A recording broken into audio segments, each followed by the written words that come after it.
Hello my dear student, आज हम लोग वन टॉप फैक्टर के जो क्वेश्चन आते हैं, जैसे कि ये वाला क्वेश्चन है, उसमें हमको फाइंड करने के लिए बोला है हाईएस्ट फ्रीजिंग पॉइंट। अब अगर हम हाईएस्ट फ्रीजिंग पॉइंट इस चार ऑप्शन में से एक का फाइंड करना है कि किसका हाईएस्ट फ्रीजिंग पॉइंट, तो उसका हमें वन टॉप फैक्टर पता होना चाहिए। अगर हम वन टॉप फैक्टर को पहले पता करते हैं कि ये चार ऑप्शन में से किसका वन टॉप फैक्टर ज्यादा है, उस तरीके से हम फ्रीजिंग पॉइंट हाईएस्ट या लोएस्ट फाइंड कर सकते हैं। पर हम वन टॉप फैक्टर को कैसे फाइंड करेंगे? वन टॉप फैक्टर फाइंड करने के लिए हमें कुछ रूल्स है, उसके अकॉर्डिंग हम उसे ढूंढ सकते हैं। तो चलिए मैं आपको सिखाता हूं कि किसी भी ऑप्शन के वन टॉप फैक्टर कैसे फाइंड करते हैं। तो चलिए केस नंबर 1 अगर हम बात करें तो है हमारा फॉर स्ट्रॉन्ग एसिड।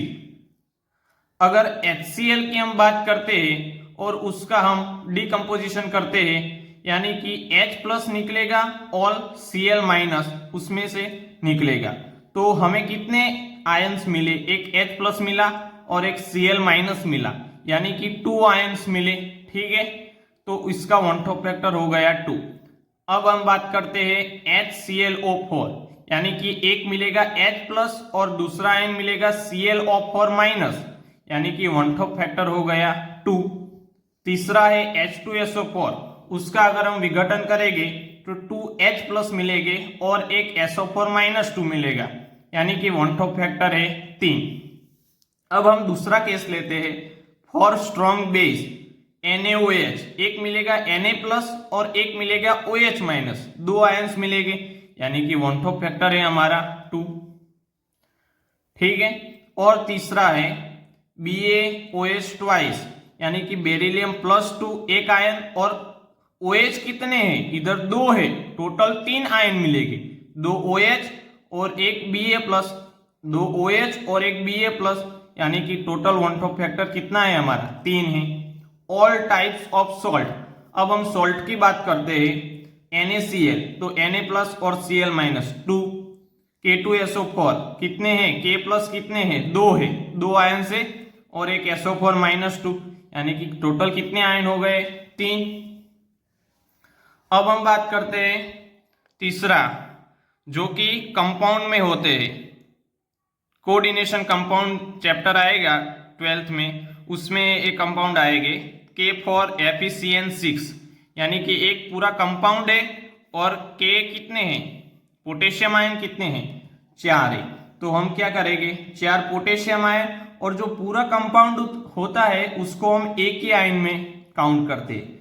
मैं फिर से रिपीट कर रहा हूं बच्चों कि जो पूरा कंपाउंड है उसको हम एक ही आयंस में काउंट करेंगे, यानी कि K कितने हैं? 4, और एक पूरा कंपाउंड, टोटल कितना हो गया? 4 और 1 5, तो वन टॉप फैक्टर कितना हो गया? 5। Na फॉर PtCl6 कितने हैं? Na 4 है, पूरा एक कंपाउंड एक, यानी कि कितना हो गया? टोटल 5।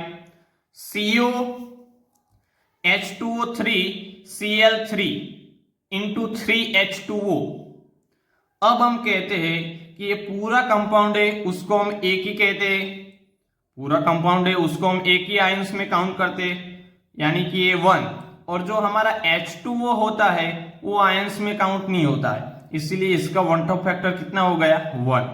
अब ये देखो आप, COH2O ट्वाइस Cl, इधर कंपाउंड खत्म हो रहा है, तो इस कंपाउंड को हम कितने आयंस काउंट करेंगे? 1, और बाहर 2Cl है, यानी कि 2 और एक पूरा कंपाउंड, टोटल 3। H2O को हम आयंस में काउंट नहीं करते हैं।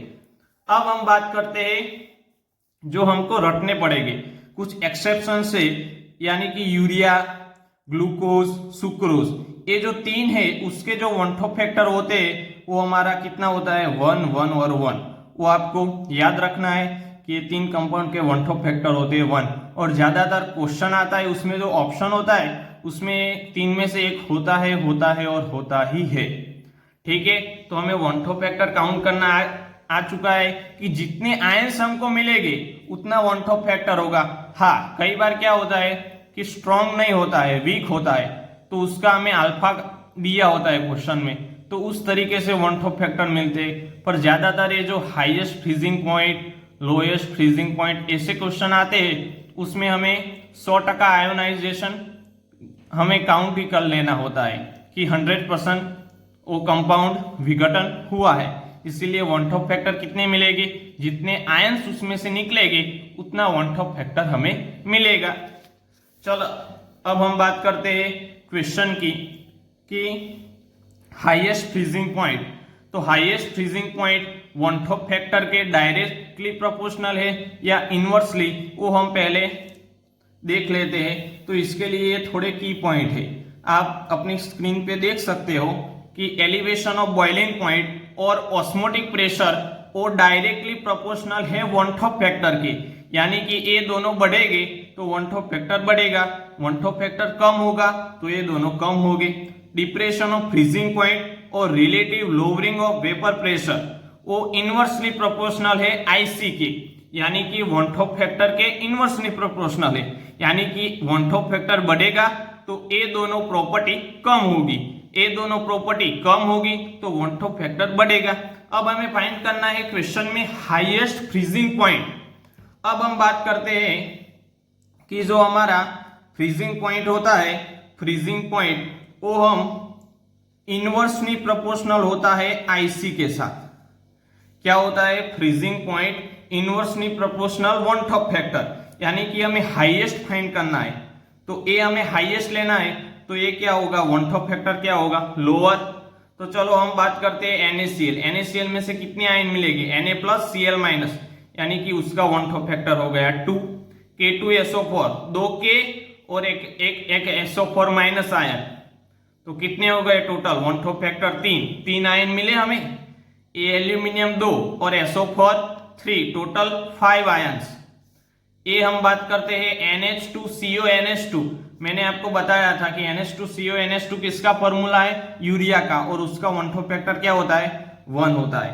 तो हमें सबसे lowest one top factor find करना है ताकि हमें फ्रीजिंग पॉइंट हाईएस्ट मिल जाए। तो इसमें से सबसे लोएस्ट वन टॉप फैक्टर किसका है, ऑप्शन नंबर डी का, यानी कि हाईएस्ट फ्रीजिंग पॉइंट होगा यूरिया का। ऑप्शन नंबर डी हमारा सही आंसर है। ऐसे कोई भी क्वेश्चन आप अब आसानी से आप सॉल्व कर सकते हो क्योंकि आपको वन टॉप फैक्टर फाइंड करना आ चुका है और ये थोड़े की पॉइंट है वो आपको रटने होंगे, उसके बाद आप कोई भी क्वेश्चन सॉल्व कर सकते हो। ऐसे अमेजिंग वीडियो के लिए हमारे चैनल को लाइक, शेयर एंड सब्सक्राइब करना ना भूलें।